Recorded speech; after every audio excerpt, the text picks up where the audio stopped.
ASI Student Senate. Before we begin with roll call, I'll begin with the land acknowledgement.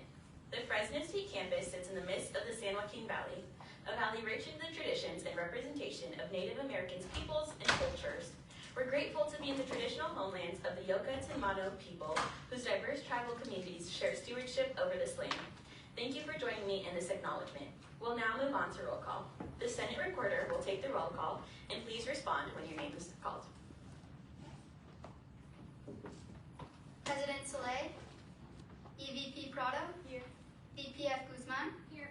Apex Vu, here. Senator Armstrong, here. Senator Kamling, here. Senator Carrillo, here. Senator Trevanian, here. Senator Durham, here. Senator Guzman, here. Senator Hassan, here. Senator Hernandez, here. Senator Hill, here. Senator Martinez, here. Senator Murcos, here. Senator Ornelas, here. Senator Pierce, here. Senator Renteria, here. Senator Rivera, here. Senator Seavey, here. Senator Singh, here. And Senator Vane, here.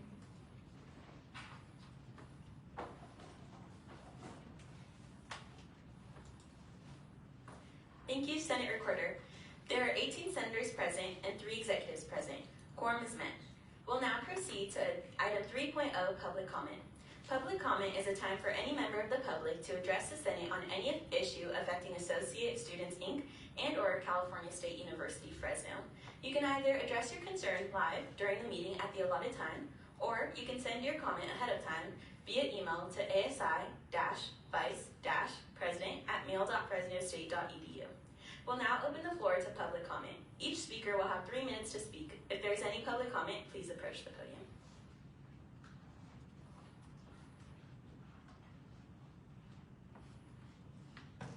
Hi everyone, my name is Sarah. You may not know me. Just kidding, I'm sorry. So I wanted to come and basically try and tell you guys to come to my event that's going to happen on October 29th, the AINS event, in the capacity of students, but also if anybody wants to be involved, if you've done any sort of research or projects with AI and would like to talk to other students about it, or to come and help volunteer, that would be fantastic. Mostly because I know you guys are amazing and you do good jobs, and you'll get free food. So, I mean, why not? Also, I got an email earlier from Dean Chapman about concerns regarding the scooters on campus.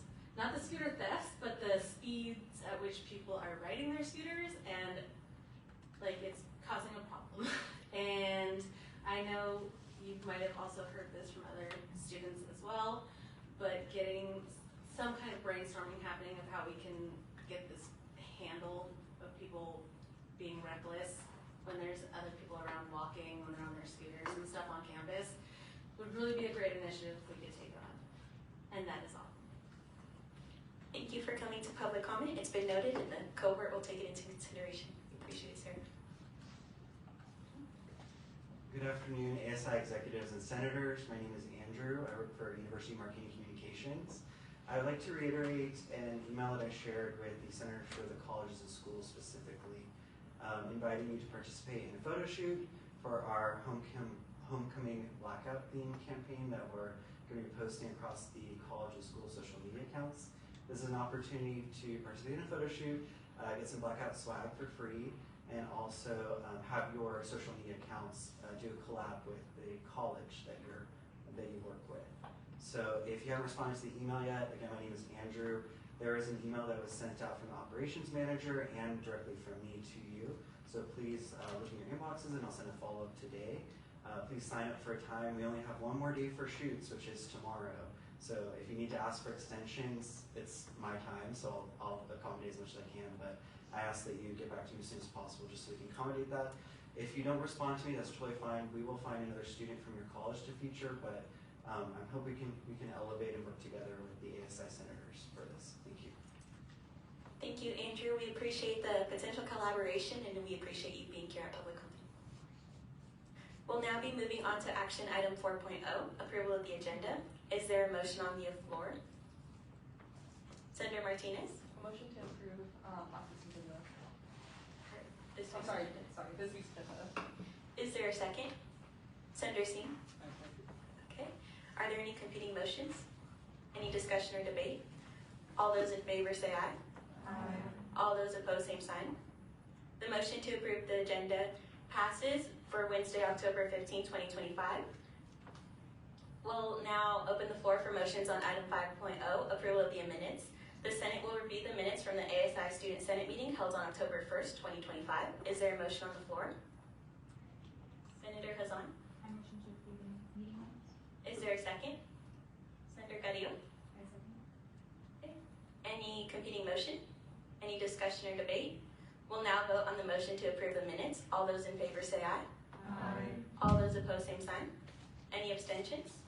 The motion to approve the minutes from Wednesday, September 17, 2025 passes. The minutes are adopted. We'll now move forward to item 6.0, reports. The first item is 6.1, campus resource reports. Each speaker presenting a campus resource report will have 10 minutes to address the Student Senate. Are there any campus resource reports? Seeing and hearing none, we'll now move forward to item 6.2, campus administration reports. Each speaker presenting a campus administration report will have 3 minutes to address the Student Senate. Are there any campus administration reports? Seeing and hearing none, we'll now move forward to item 7.0, new business. Moving on to item 7.1, Center for Essential Needs. Diana Karagosian, Clinical Case Manager for the Essential Needs Office, will present on resources available to students and opportunities for collaboration with ASI in addressing food insecurity, housing, and other basic needs.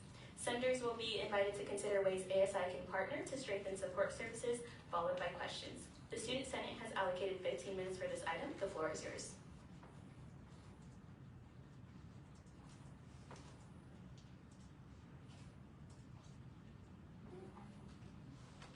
Maris, Of course. do you want me to click it or you'll? Whichever you prefer. I don't mind swiping. Yeah, that's fine.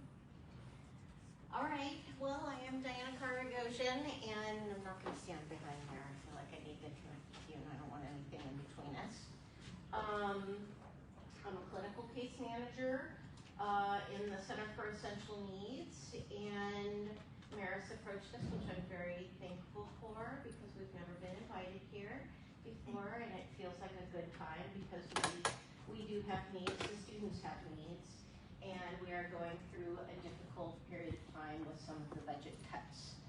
So, at Fresno State, we're one of the few CSU campuses that does not call our basic needs department basic needs. Primarily because basic kind of connotes like you get the bare minimum, right? And we didn't like that because we believe in human dignity and worth. And just because you are going through these kinds of housing, food insecurities, mental health issues, family struggles, difficulties, you know, we want you to know that the support you get is important. And so they're also just the beginning to what someone needs, right? In thinking about Maslow's hierarchy of needs, people kind of forget, they think that self-actualization is the top of the pyramid, but it's really not. Maslow came back years later and added another section to the triangle. The top of the triangle is now transcendence. And essentially that means that when you now have your needs met, you help others meet their needs. So you can go on to the next slide. I also chose to create something for you that is centered in Fresno, although many of our students are not just from Fresno. This next slide is just some data based on the original basic needs research that was done at CSU Long Beach. They're in the process of updating this now, and we're looking forward to that, although I imagine that these numbers will increase, right? So, but what I want you to know from this is that this Fresno State being in the Central Valley is facing all the challenges that the valley itself is facing, right? Each entity and large entity in the valley is a little microcosm, right? I worked for years at Children's Hospital, and the same students that I served, or the same children that I served at Children's Hospital are now here, and some of those problems continue. So we're seeing some increases, of course, in the number of people that are facing housing insecurity, and that includes our student parents. So we can go to the next slide. Just a little history. I'm a context kind of person. The case management department started in 2017. I was the first case manager. I was the only one for many years. I was housed in the health center. And then new legislation came around and said that you need a standalone basic needs center with a coordinator on every CSU campus. So we did that 2 years ago.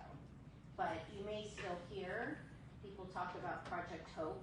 That's what we were originally called, which was an unfortunate name in a sense because Fresno City had the Hope Project.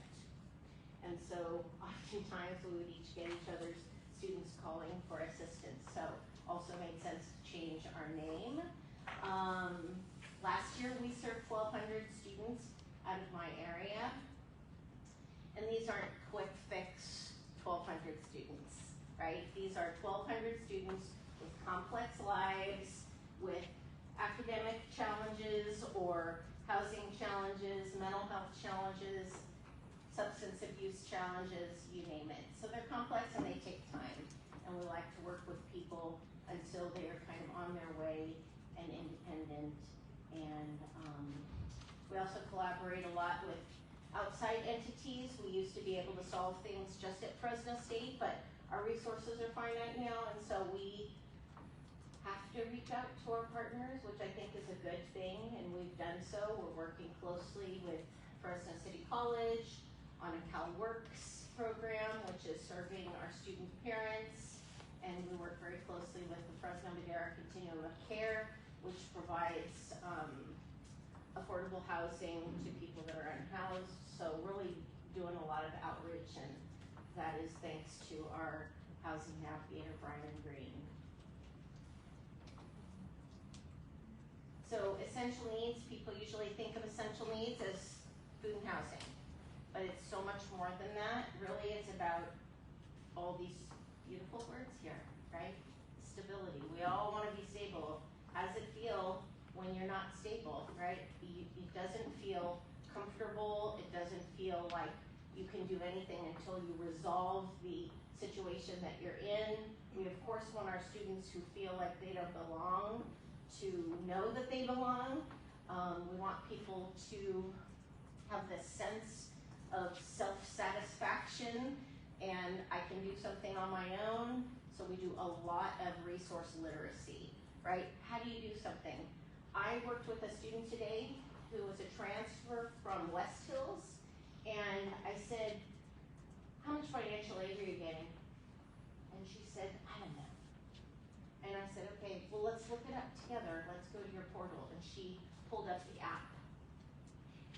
And I said, that's the Fresno State app. We need to go to the portal. And she was like, okay, how do I get there? And I said, okay, this is what you do. And then I said, go to Student Center and then go to finances and whatever. And I thought, oh man, how did that happen? Like, how do you get here and don't even know? Like, you need to know how much money you're getting, where it's coming from, and just to navigate, right? That's a sense of belonging too.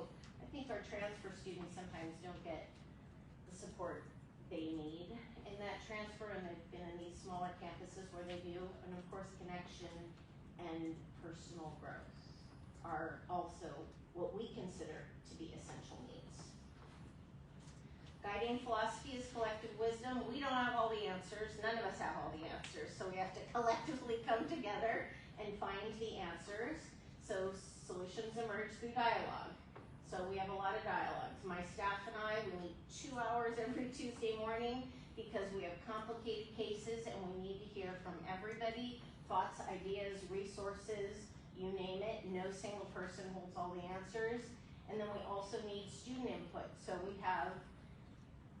we employ 6 students and they all have a leadership role. They don't have a passive role.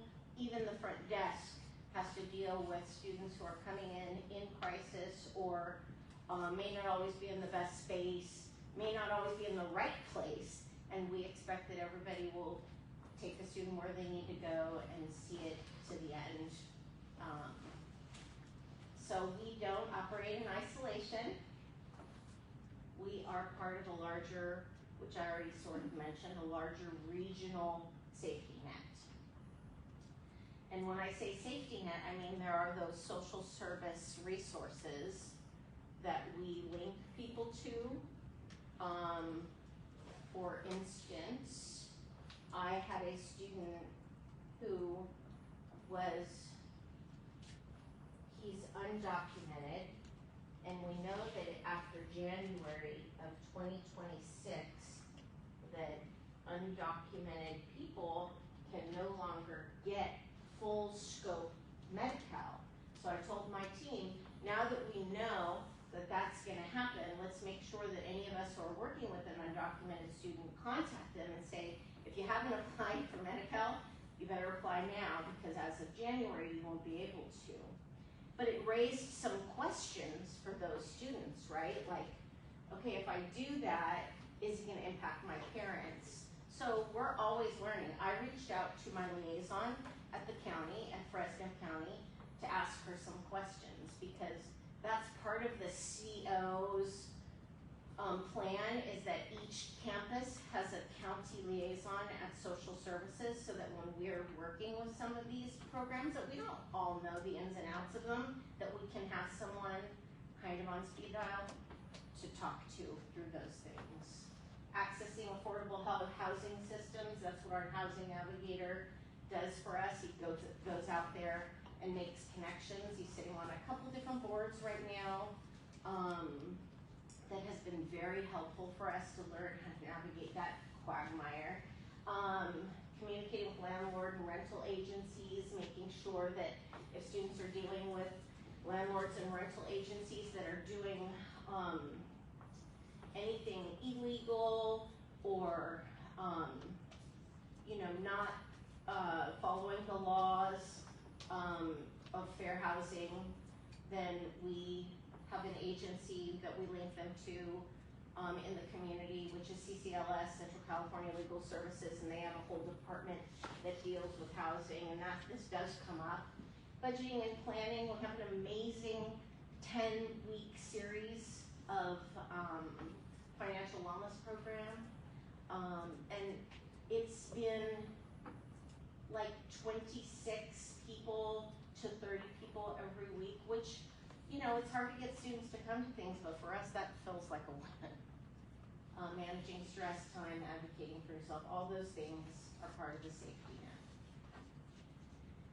Outcomes, we're totally seeing that people after 3-4 visits with us are kind of on their way now, right? So that's the expectation. At least meet with someone 3 times. If that's what they need, if they're just one and done, that's fine too. But usually after 3, we can get them linked up to a couple of things, maybe situate their financial aid, maybe make sure they met with an advisor, maybe, help them navigate, getting a place here. And last year we had about a 70% graduation rate, and that felt great for us, right? Because a lot of our students are going through hard things. So how can ASI continue to help? Here's where things are gonna get interesting for me, because I really thought, do I wanna bring this up at this meeting? Because I think Marissa's real hope was that I just come and share what the resources are. But that felt kind of one-dimensional, and there's things that are going on behind the scenes right now that are hard for us, and I feel like no one is listening, and I want you to listen, because really you have some power in this situation. So we lost one case manager, and they decided not to fill it. So that left us one person short. So that 1,200 that we serve, really, to be ethical and to do right by people, this isn't like a conveyor belt work we do. We get very involved with people. and we support them, and you could ask anybody out of those 1,200 how they felt leaving us. I mean, there's always gonna be one or two that were told no, and maybe they get mad at you, but for the most part, people will say that they got their needs met, and they feel like it was transformative. So now we can see less people, and as the lead, I have to see people and do everything else. So it's gonna be a tough year for us. We also have a second case manager who is a temp. And there is some talk about not rehiring temps. So then we would be down to me and Brian Green. This would have some, like we could fill our schedules, all four of us, every day with the amount of need. So that's happening. Also, we get basic needs funding from the state, okay? So the legislature gives us 2 pots of money, well, 3 really. We're lucky in comparison to some other areas. So we get rapid rehousing money. It's a 4-year grant. It's $400,000 a year. The first year was $500,000, okay? That can only go to things related to housing. So rent, eviction, deposit assistance, PG&E, water bill, those kinds of things. Second pot we used to get was called GI 2025. We're all familiar with GI 2025. That, last year we got $600,000. This year, the state sent that money here, and we only got $40,000 of it. So that leaves us short because rapid rehousing can't, okay, but there's the third pot, which is the IRA funds, and we're so grateful that those came in at a time when we needed them. But those are very specific. So that's the fee increase money that we got. That was $375,000, but that money is very specific to food and books. So there's a bunch of stuff in between food and books and rental assistance that we can't now cover with that $40,000 that we thought was gonna be $600,000. And so, is Michael here? Did he come in? No. He needed me to sign something, I told him to come in. So, I get it. I get that the budget is hard in the Division of Student Affairs, but I feel like there is something wrong when you take the money from the people that are, this is the safety net for a lot of our students. It will make and break whether or not we can stay in school. So there it is. There was the most uncomfortable thing I had to say. So I don't know what ASI could do about that, but I just want you to know that that's happening, and I think you should know what's really happening. So let's go to the next slide, and I think it's the last one. No, it's not. These are the kinds of things that students are coming in for right now. Utilities bills are out of control for everybody. Transportation, a lot of our commuters are asking for gas money. Textbooks and course material assistance. Food access, which we covered that through the IRA. And then housing. The other thing that's hard, I'm going to tell you about, is the evictions from the dorms. I don't know how we can do that to students, but if they haven't paid and they have made no effort to communicate with the dorms, and they try, then they get an eviction notice. And we get the list every month, and I got it yesterday, and it was 62 students, and it's midterms. And really other schools don't do it like this. So, I've tried, I've taken it to deans, people know. But like there's nothing more stressful than being locked out of your dorm, and that's what they do. So at some point, if you don't reach out, they lock you out of your room. You could be in your jammies, right? You just ran to your car or something, you come back to your, I just think that's unkind and not in alignment with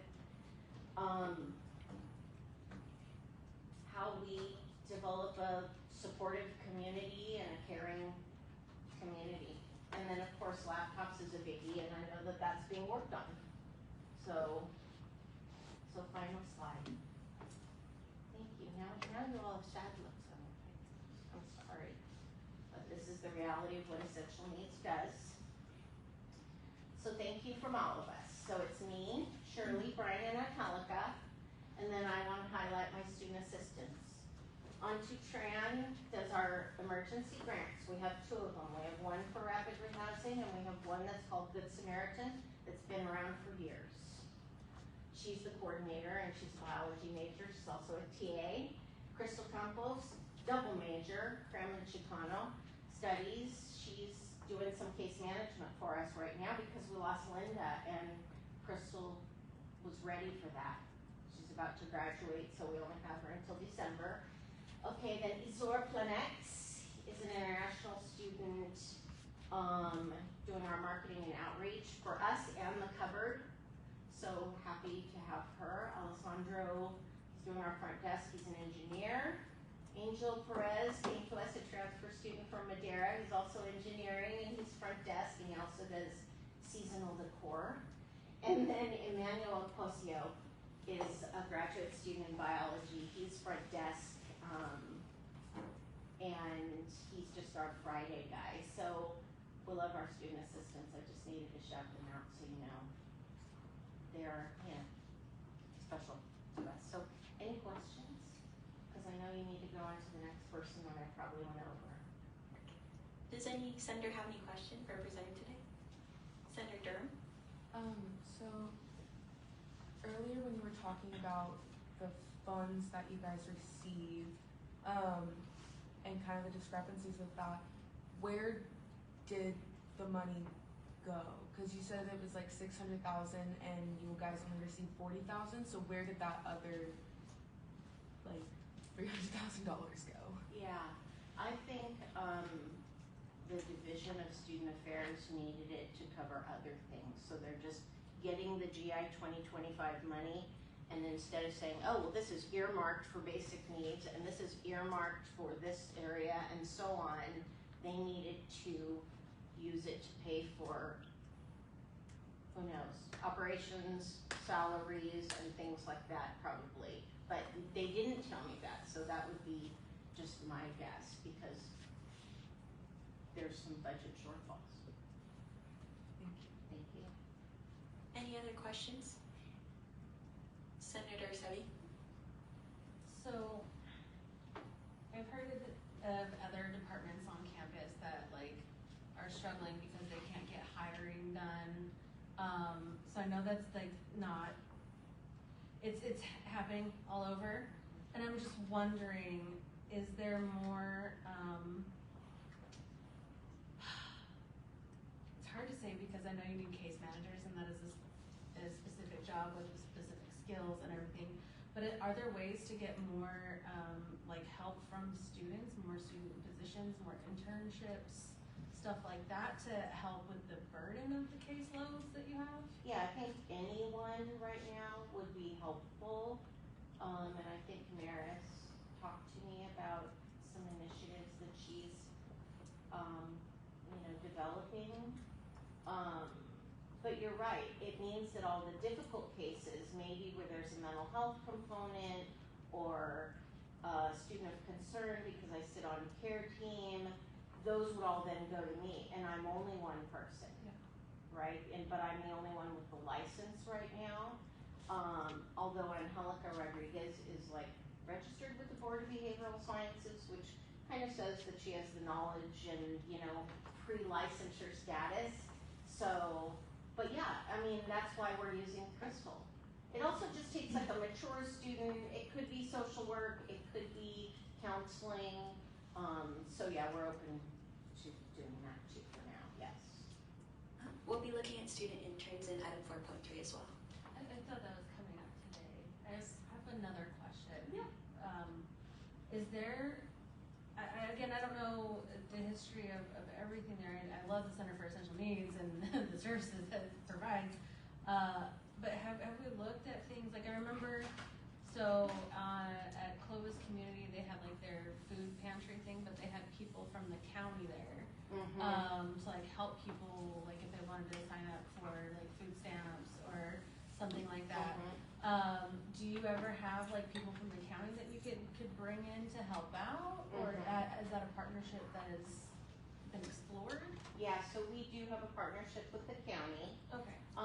But we have our own CalFresh coordinator and assistant coordinator. We have a grant with CalFresh Healthy Living, which is housed at Chico State, but we're like a sub-grantee holder. So we have 2 people that do it inside of the cupboard.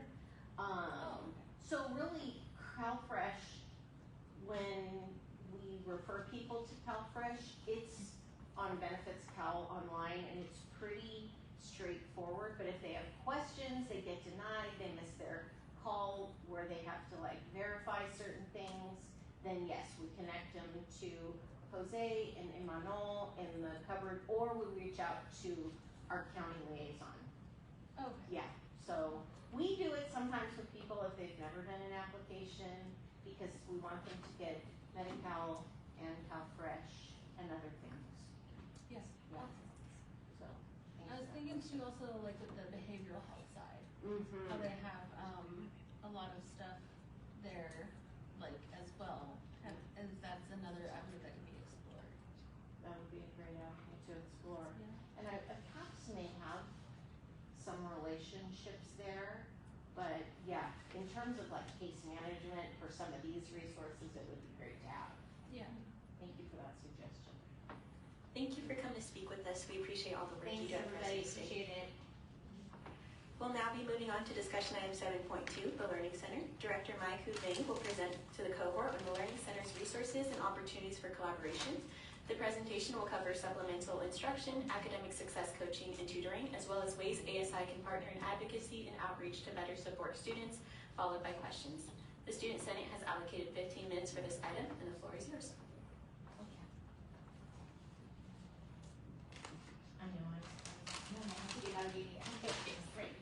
Good afternoon, everybody.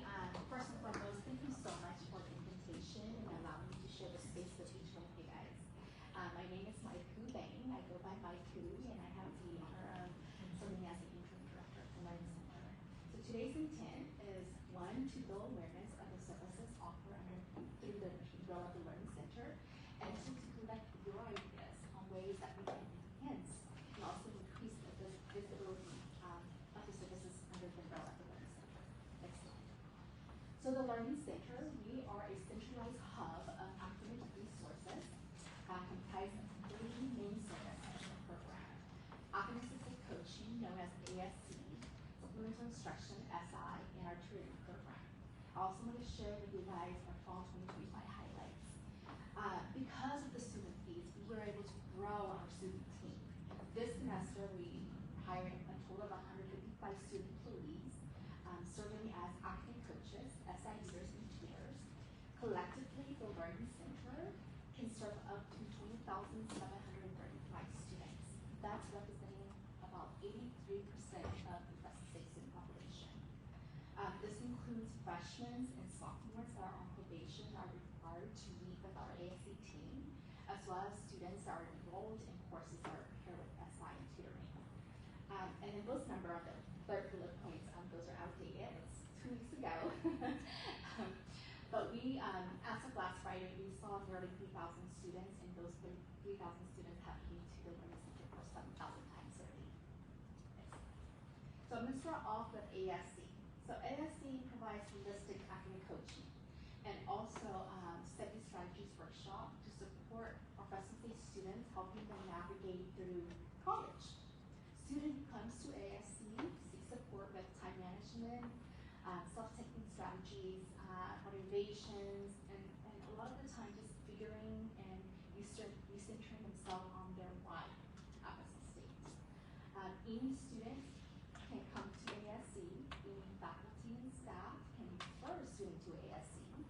The other population that we work with directly with ASC is our probation students, our freshmen and sophomore.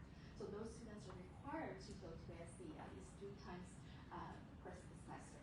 And often with data, it shows that those students who go to ASC have higher retention rates higher GPAs compared to their counterparts. Next slide. Our SI program. So SI offers weekly group study sessions and support hours outside of class, specifically for our high filler rate courses. When I look at the data, we're actually paired with about 53% of the high filler rate courses here on campus through our SI program. So SI is led by a student known as the SI leader who has already done well in the course, passed, and are now sitting in the course with the students all over again. And the whole purpose of that is to make sure that whatever that's happening in their course is aligned directly with what's happening in their sessions. And in the sessions, the students, their classmates, and the SI leaders work together. They work on hands-on activities, practice exam, worksheets, various different learning modalities just to make sure that the students are well prepared for their exams. We also have what we call SI Course Registration Initiative, and the purpose of this initiative is to bring SI to the forefront of students. So when students are registering for the course, the SI is actually called up as an optional, non-credit, 0-unit option to opt in or opt out. There's no grades attached to that section. And the whole purpose of that is to make sure that we're in the class schedule, we're part of the study routine. As you see, also when I look at the data with our initiative, those students that do opt into are two more times more likely to go to SI services compared to those students that does not opt into the section. And as we look at the data, on average, students who attend SI services on a weekly basis, at least once a week, has an average 98% first passing rate and 1 letter grade higher compared to their counterparts. Let's go ahead and move on to their slide. So our tutoring program, the biggest difference between our tutoring program and our SI program is that our tutors do not sit in the class with the students. And then during a tutoring session, it is the student that's setting up the goals or the agenda for the tutors who work with them on. All of our tutoring subjects offers in-person, online, drop-in by appointments, additional hours, weekend hours, non-traditional hours as well. In addition to course support, our tutors also provide support with what we call specialized skills. So, for example, if a student needs help with SPSS, if we have a tutor who can support that, we will offer support in that section as well too. So any specialized skills from writing formats to studying for our CBES, if we have the support for that, we will offer that support. Our team, small team of tutors, about 50 this semester, can support more than 600 courses here at SSA. That's about 80% of SSA student population. And in some courses, as many as 20 tutors can provide up to that support for that courses. Next slide. So what I'm here for is really to collect your insights, your feedback. I have 2 questions to pose for you guys. Really would love your insight with this. I'm going to be taking notes just a little bit too. Question 1 is, what opportunities exist to enhance the learning centered services in order to better meet the active demands of our students? And what barriers are preventing students from utilizing our services? And how can we, in the Learning Center, how can we address that? Does any senator have any feedback? Senator Hill? Hi, yeah, I really appreciate the work you guys do. Coming from an engineering background, I've had some really unfun nights at those meetings, but you guys made it as much better as you could. I know one thing that I've noticed, especially in my later years there, is that there's been a lack of support for some of the higher up classes, and I know there's an issue with having students simply that are able to teach those, because most of them they just graduate out. But if we could get support potentially maybe with master's students in that domain or something like that, because even now it would be, I've been kind of reeling from a lack of SI support with some of my final courses with mechanical engineering. Awesome. We are actually working on that. Oh, cool. Thank you.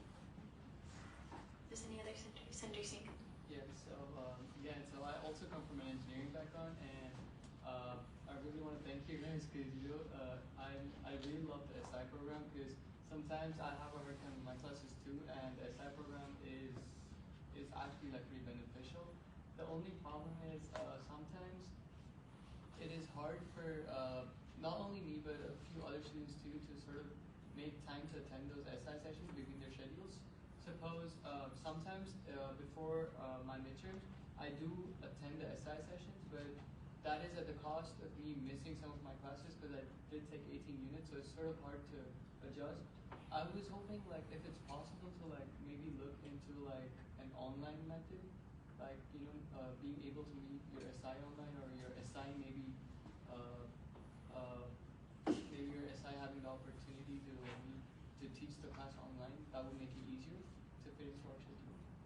But yeah, that's all I have to say. Thank you. Can I just address the scheduling? So the way how our SI schedule gets created, what we do is we download. All of the students are enrolled in your class. So if it's paired with engineering 1, we download all the schedules that are of the students in engineering 1.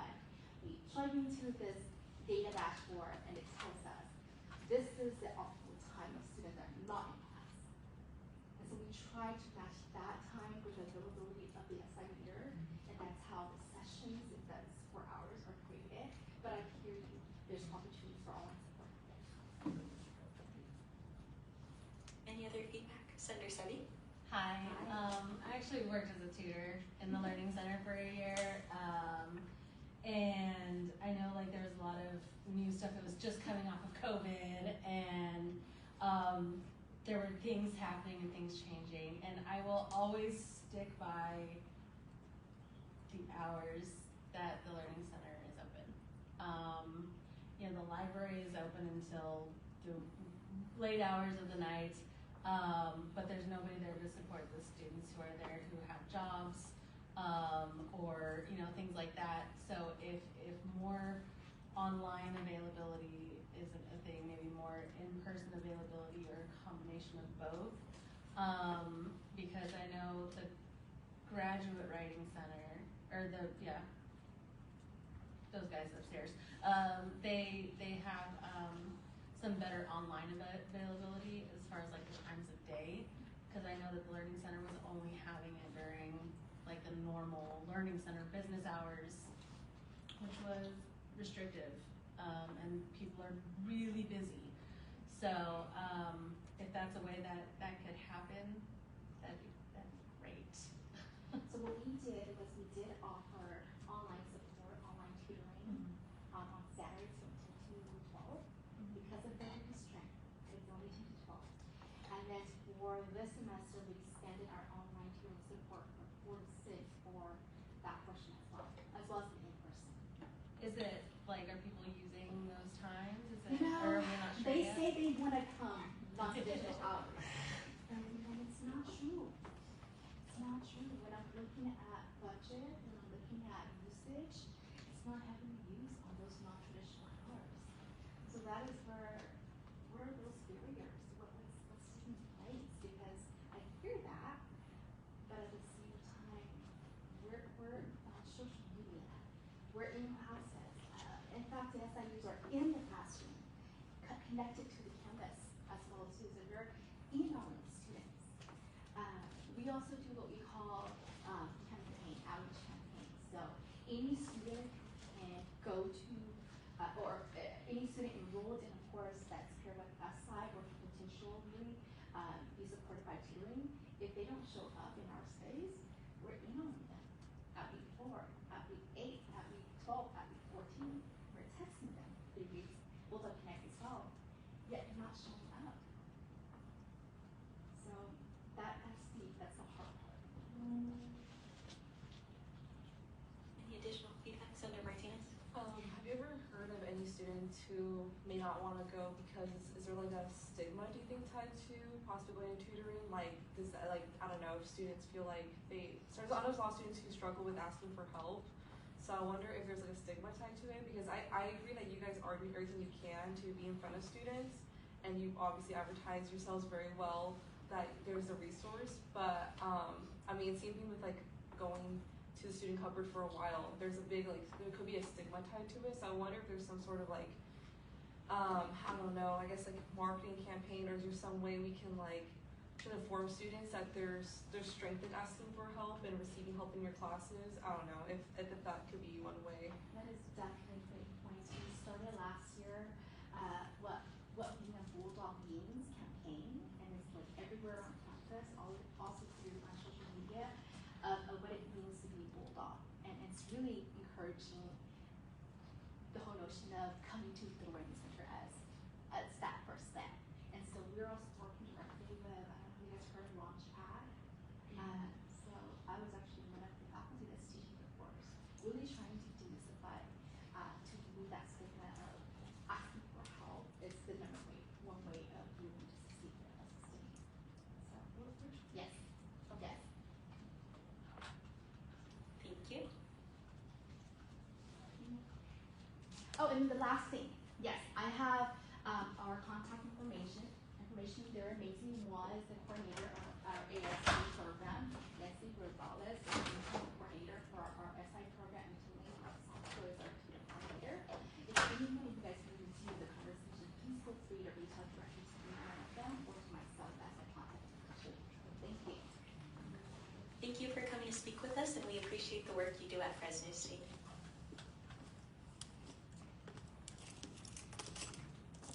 We'll now be moving on to action item 7.3, Student Intern Program. The Student Senate will vote on approving the creation of 6 student intern positions to support impacted resources and departments on campus. Student access to jobs and internships was ranked as a top 5 student concern in recent Bulldog Voices survey, and the program would launch in the spring semester and allocate $12,000 in funding to participating departments. The Student Senate has allocated 10 minutes for this item, and I'll yield the floor to myself.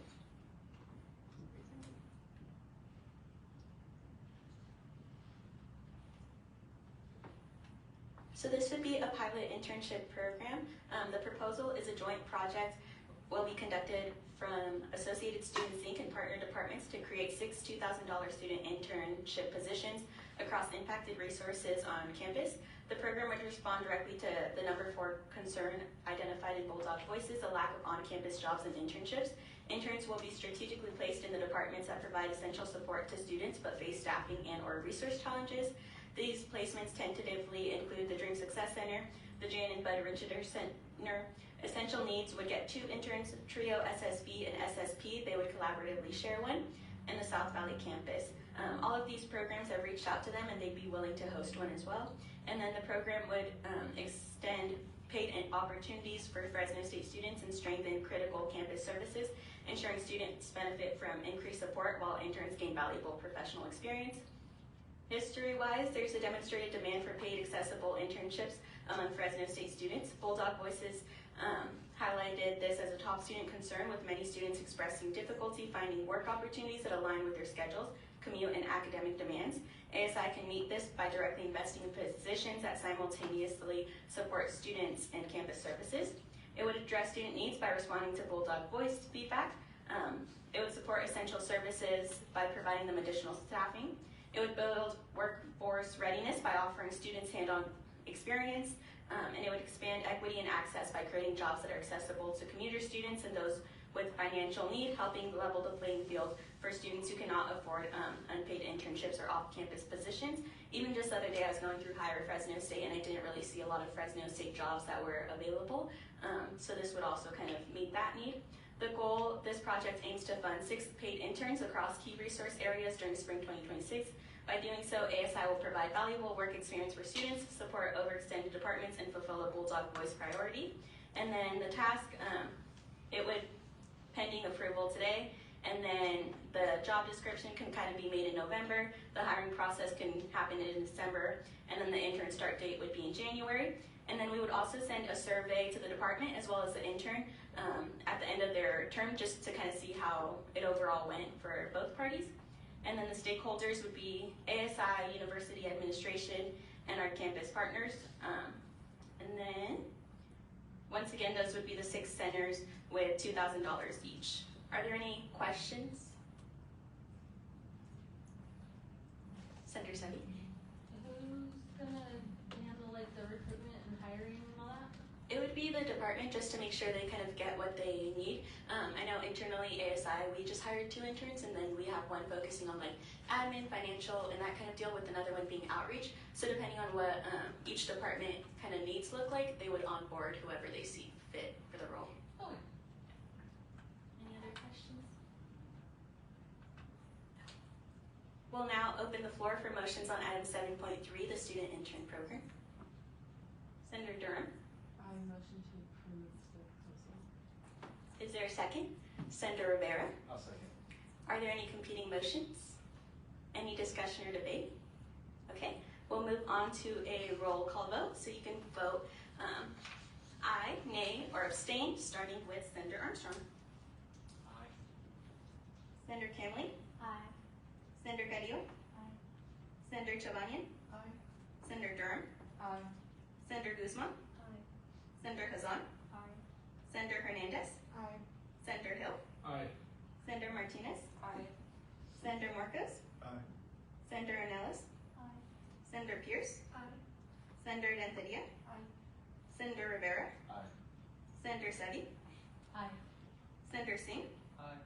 And Senator Bain. With a vote count of 18 unanimous votes, the motion to approve the student interns pass. Thank you. And then we'll be moving on to action item 7.4. The Vice President of External Affairs, Danielle Vu, will speak on a memorandum in collaboration with President Saleh and Dean Muscat for a price-matching undergraduate research grant where ASI will vote to allocate $10,000 for the spring 2026 semester. The Senate will discuss and vote on the funding opportunity aimed at enhancing research capabilities and opportunities within our institution. The Student Senate has allocated 10 minutes for this item, and the floor is yours. Hi everyone. So in response to the lack of IRA funding for this fall, we're proposing a joint $20,000 research grant in collaboration with the Division of Undergraduate Studies, in which ASI would fund $10,000. So this agreement is pending approval from the provost, but the provost also wants to see ASI approve such a grant. And this grant would support undergraduates who are wanting to pursue conferences in the spring, and the whole process for the application would be run through Division of Undergraduate Studies, and we would have 2 ASI representatives on that review board.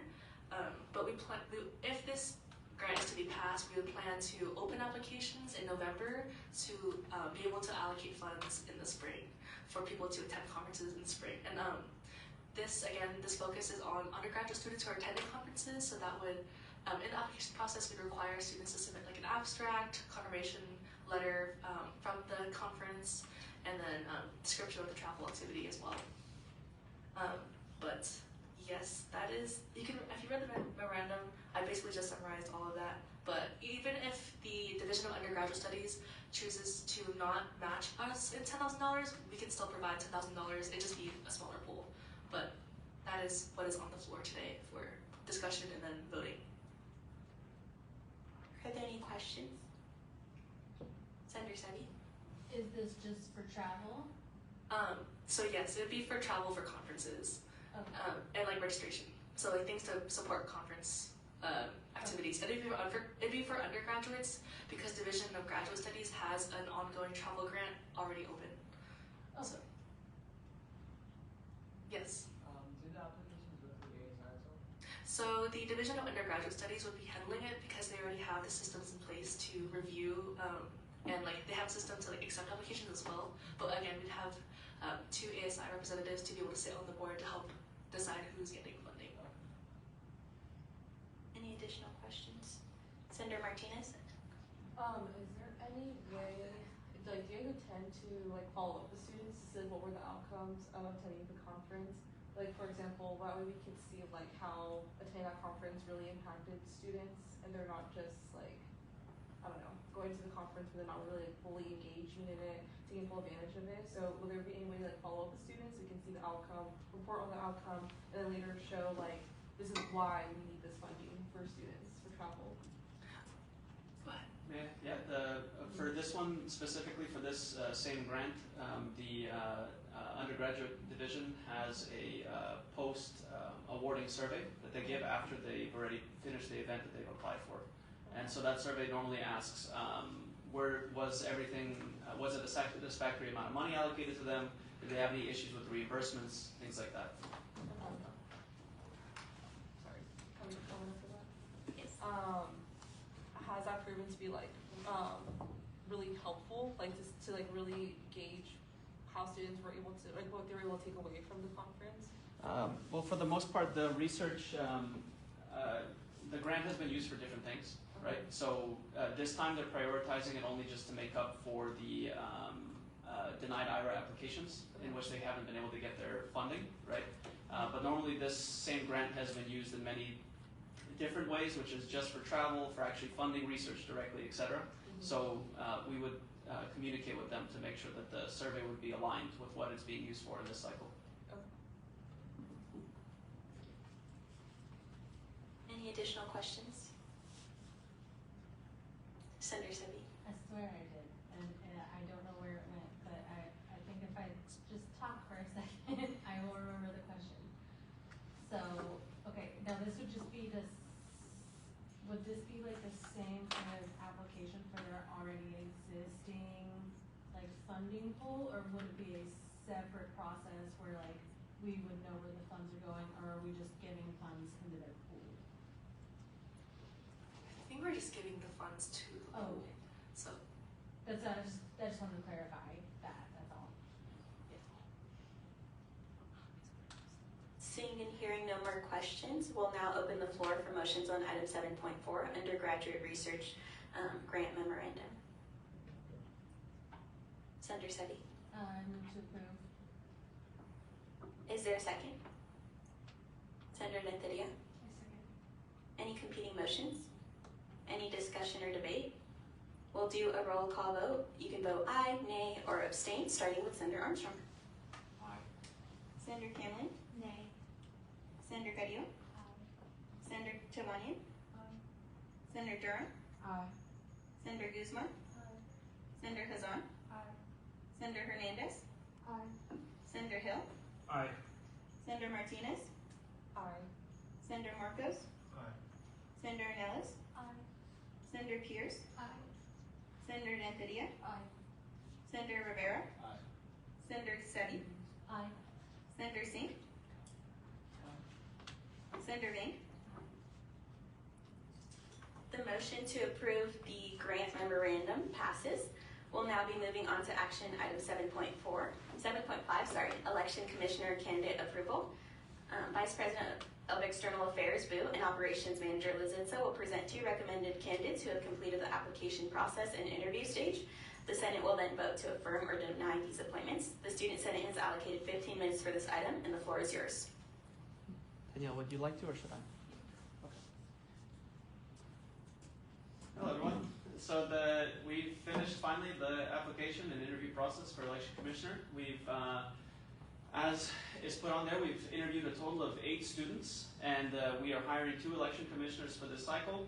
I find it, I think, transparent. I will read to you the questions that we asked every single candidate, just so you understand just the type of questions we asked and what they had to answer. Number 1, when faced with a situation where the public or your peers are pressuring you to make a certain decision, how do you stay objective and ensure your choice is fair and evidence-based? Number 2, tell me about a time you disagreed with someone in a group or team setting. How did you handle that disagreement and what did you learn from it? 3, if you were confident that your interpretation of a rule was correct, but others, including higher profile students or campus leaders, strongly disagreed, how would you handle that situation? 4, in this role, documentation and communication are everything. If a candidate accused you of mishandling a situation, how would you respond and ensure transparency? 5, imagine 2 candidates break the same rule, but one is far more popular on campus. How would you ensure your decision is consistent and fair, regardless of outside opinions? And 6, what interests you about serving as an election commissioner? And what do you think it means to balance fairness, accountability, and student trust in this role? We asked our 8 candidates those questions, and we had 2 candidates who we felt answered those questions in the best spirit of what makes ASI what it is, and then to uphold the elections coming up in the spring.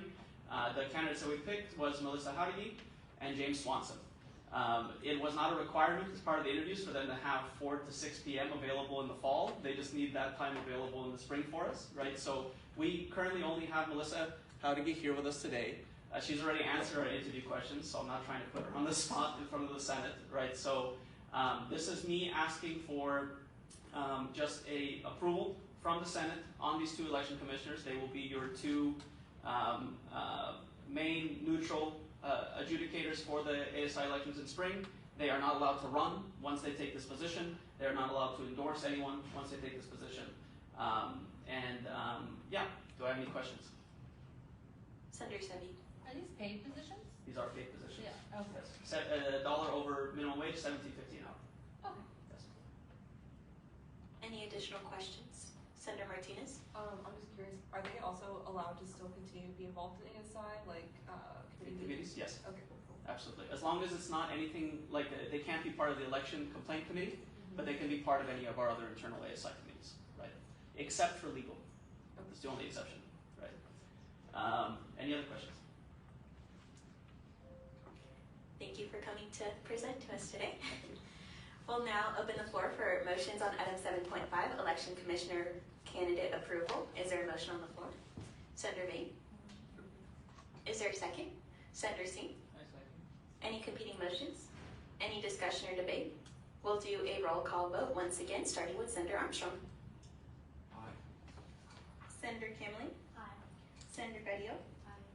Senator Chavanya. Aye. Senator Durham. Aye. Senator Guzman. Aye. Senator Hazan. Aye. Senator Hernandez. Aye. Senator Hill. Aye. Senator Martinez. Aye. Senator Marcos. Aye. Senator Anellis. Aye. Senator Pierce. Aye. Senator Renteria. Aye. Senator Rivera. Aye. Senator Sevi. Aye. Senator Singh. Aye. Senator Vane. With the unanimous vote count, the motion to approve the election commissioners passes. We'll now be moving on to action item 7.6 and 7.7, consent calendars. Moving on to action item 7.6, financial consent calendar. ASI Vice President of Finance Guzman will present the financial consent calendar containing all proposed grants. The Student Senate will vote to affirm or deny these consent calendars, and the Student Senate has allocated 5 minutes for this item. Okay, hey guys, so for ASI Club Sport Grants, our sport grant was extended for 2 weeks, but now it's finally closed. But the following applications for Fresno State Judo, they were approved for $3,000. For Fresno State Tennis Club, they were approved for $3,000, and then Fresno State Women's Wrestling Club was approved for $2,915, and then for Sponsored Activity Grant, Pickleball Club got approved for $3,000, and then Student Association of Geometric Engineers got approved for $3,000. If you have any questions, let me know.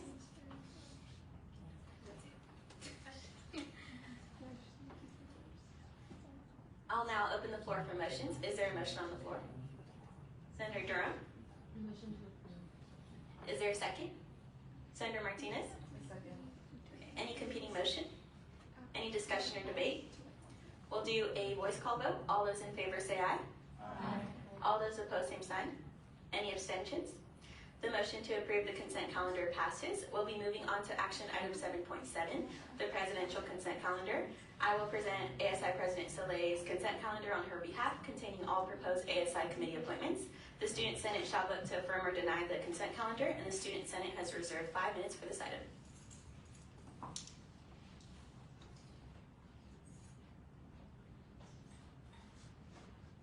This is the presidential consent calendar. She has one appointment just for the university-wide committee. It would be the search for provost with Danielle Vu as our liaison. And then I'll now open the floor for motions. Is there a motion on the floor? Senator Durham? A motion to approve. Thank you. Is there a second? Senator Rivera? I'll second. Any discussion or debate? Okay. Any competing motions? Okay, we'll do a voice call vote. All those in favor say aye. Aye. All those opposed, same sign. Any abstentions? The motion to approve the consent calendar passes. We'll now move forward to item 8.0 reports. Starting with item 8.1 executive reports, starting with EVP Prado. So I've been meeting with senators one-on-one, and we'll be piloting a remote kind of one-on-one this month, just so that we can see kind of an area that you either want to work with the patio space and kind of fix it up that way for college senators if you're working on a patio space, or if you're hosting an event, we can look at that location just somewhere where we can kind of see tangibly the change you want to make on campus. So I'm really, really excited about that. And then I was working on the pilot internship program and coordinating with those directors, so thank you guys for passing that. Those departments will be really, really happy to hear that news. And then I also planned a South Valley pumpkin painting event with desserts and pan dulce. I sent out the invite and telegram for it, and then please reach out if you'd like to attend. And with that, I yield my time. Okay guys, I'm next. I won't take up too much time, but I've just been doing my VPF duties. For any projects or meetings, you can refer to my report, and then I'm also attending the South Valley thing with Maris next Thursday. And with that, I yield my time. Hello everyone. There is a Ballads and Bulldogs event tomorrow at 1 p.m. I forget the room. I'll send it out. But there's a Ballads and Bulldogs event tomorrow hosted by the CCGC. There should be pizza there as well. So if you can, attend that. And then thank you to everyone if you attended any of the reaccreditation meetings last week or like the student forums. Thank you for your input and thank you for representing Fresno State. And then right now, External Affairs Committee is working on doing a teach-in, but for the whole school to foster civic discussion on current policy issues.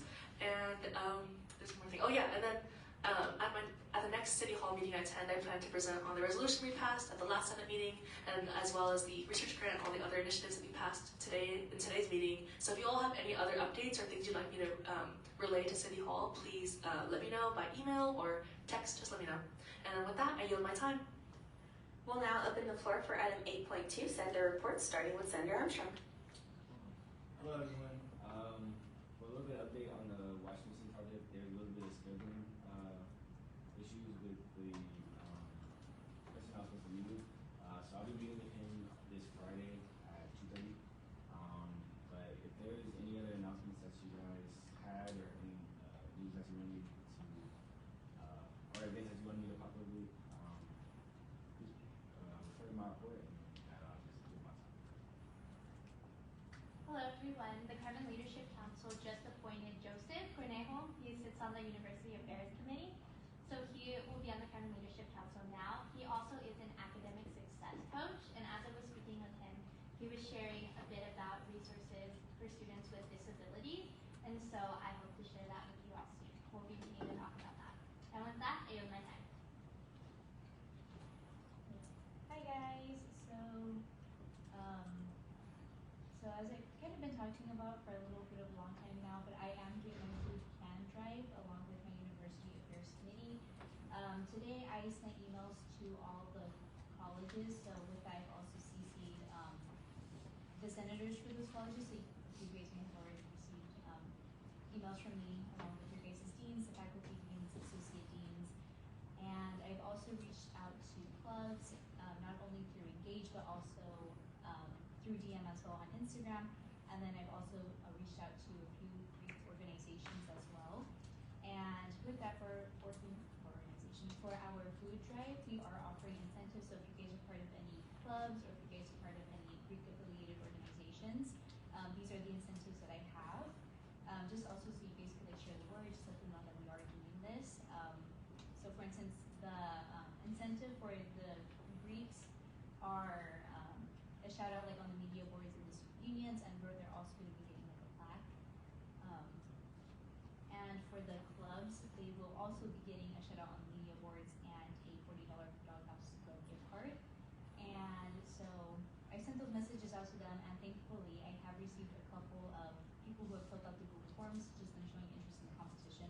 So I'm very grateful for that. But again, if you guys are part of clubs or organizations, part of Greek affiliated organizations, please let them know that they still have time to apply for that, and that, or just fill out the Google form, or even if they just want to come by the days of our competition, I would be more than happy to take them with the system and enter them into the competition as well. We do, for our University Affairs Committee, we do have a couple events that are going to be coming up. Two in November actually, however, we do have one this month. We are going to be partnering with Spotlight Events for a spectacular event, so we're going to be providing baby pumpkins and paints and paintbrushes, and it's going to be like a social, and we are going to do it in a competition, so those who do want to enter the competition, can we get a picture of your pumpkin, and then we're all going to vote, not only as a committee, but I'm also going to have the senators also vote as well, and of course the executives as well, and the winner will also get some kind of little prize.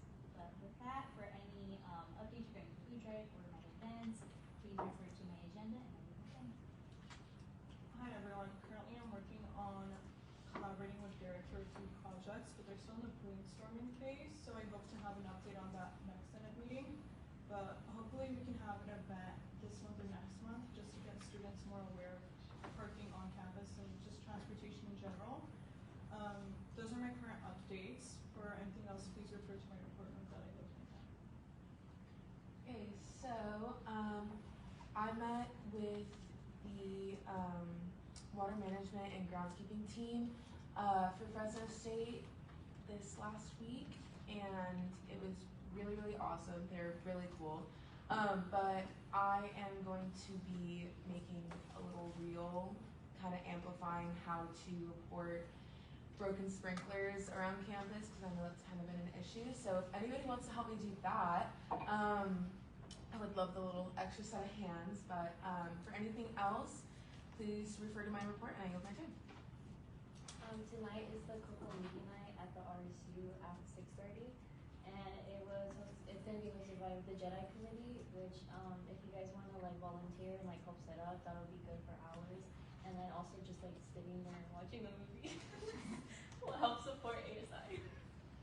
And with that, I yield my time. Same thing. Please come watch the movie. It's a great movie, and we work really, really hard. So please show up, guys. And with that, I yield my time. Currently, right now, I am collaborating with the Student Veterans Resource Center. I met with Robin this past week. She did mention that they will be doing a Red Out Friday. Don't quote me on that. But if you guys would like to potentially collaborate as well to support the student veterans, that would be great. Also, Maris brought up to me that there's going to be a women veterans event called Bold and Beautiful, where they will be doing a march coming next year. Oh, yes, next year, March 27th. Again, if anybody wants to collab on that. Also, volunteer opportunities, as well as I mentioned in the Telegram app. It will be October 30th with the Parks Department, with the City of Fresno, specifically El Dorado Park. They're trying to collaborate with Fresno State again and just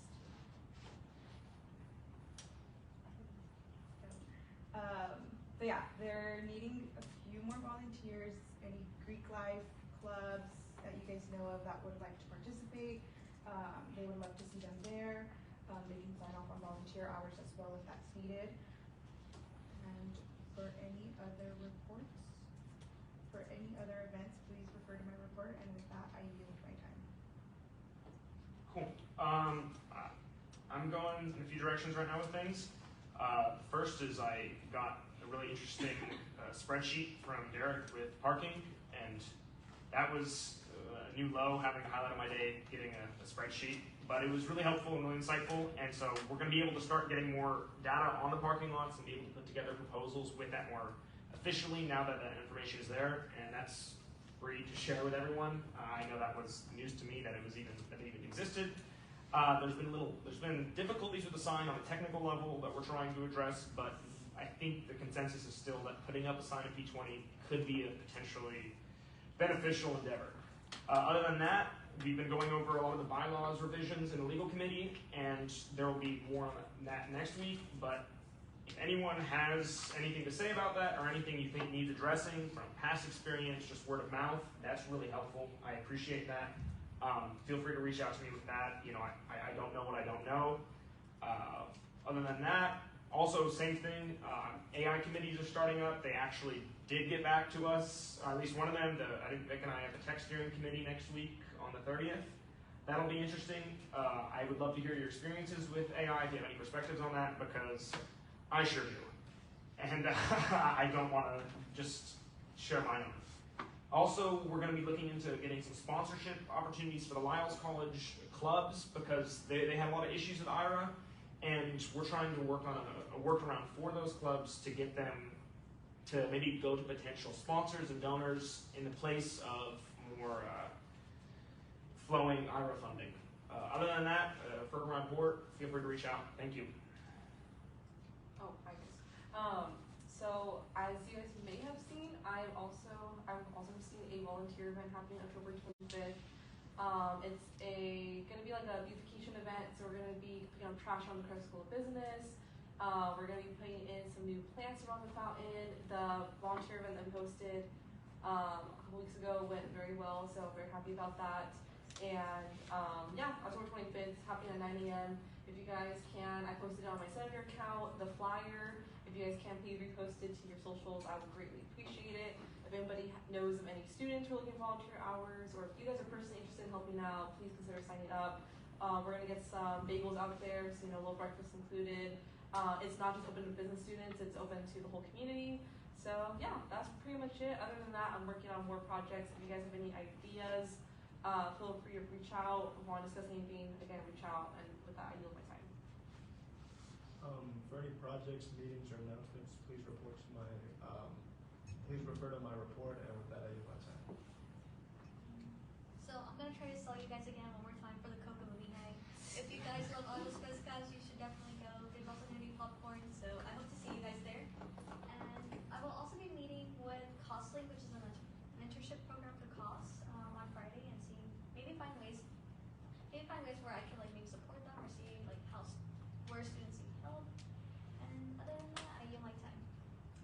I'm currently still working on getting the air conditioning installed in the ag bathrooms, and we're also discussing ways to handle the rodent issue on the school farm.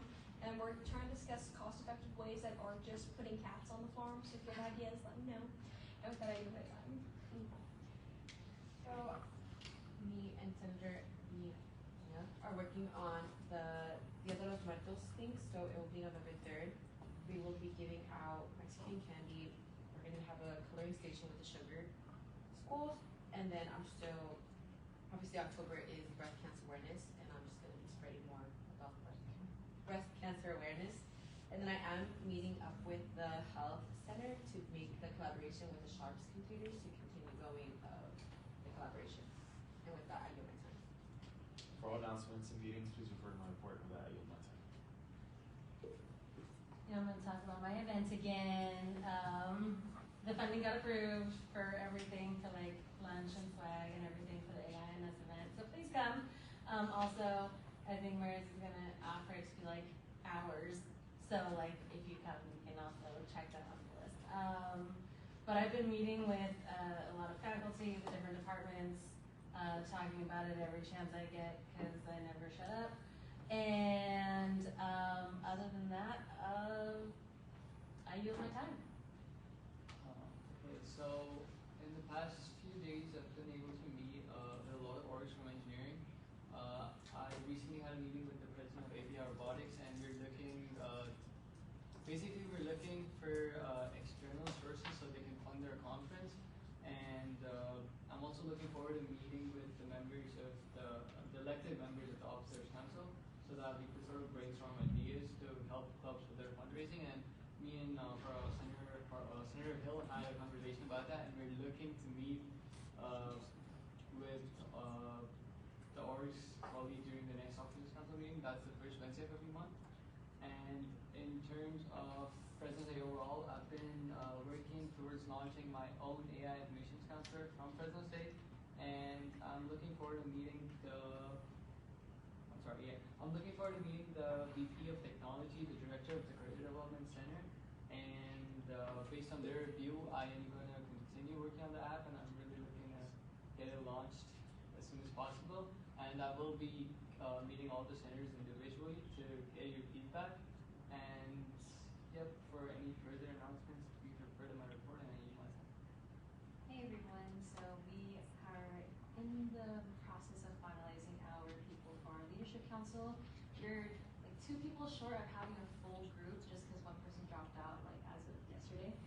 But it's super exciting, so we're gonna start introducing everyone to each other and then start working on projects. So I'm super excited. And then I met with Maris and we talked about brainstorming different ideas for the college, and so I'm in talks with the associate dean, and so hopefully get those finalized and get the ball rolling. Other than that, I yield my time.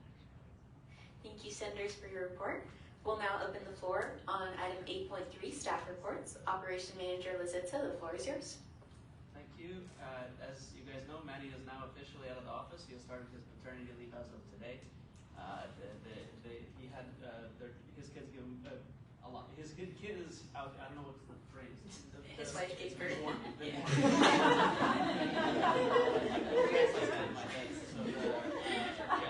Kid's born, right? So, don't have a photo for you guys. I'm so sorry. But from now on, for any finance questions, please come to me. He's taught me as best as he could. I will not lead you astray. I promise. But now, because Manny's not in the office, we're gonna have it's gonna be a little bit more impacted in the office. We can still help you guys with everything you need help, but we've implemented a system of requesting for event help, with media help, etc. Talk with the execs exactly about it. We have like a new filing system. You guys won't have to deal with it, but it does exist now, so you're aware that we're gonna be trying to schedule stuff out so we can deal with the impacted office. So. But yeah, as usual, come to me with any questions or concerns if you need help with anything, and I yield my time. Thank you, Operations Manager Lazitza. We'll now move forward to item 9.0, adjournment. Does any member have any further business before we adjourn this meeting? Seeing none, I'll open the floor for motions on adjournment. Senator Martinez? I motion to adjourn this meeting. Is there a second? Senator Singh? I second. We'll now vote on the motion to adjourn. All those in favor say aye. Aye. All those opposed say no. Are there any abstentions? The motion to adjourn passes. I adjourn this meeting of the ASI Student Senate on Wednesday, October 15, 2025 at 5:22 p.m. As always, go Dogs! Yeah, it was good. I'll be there. I'm bringing my homework. That's literally. I've never seen I know. I like. I do.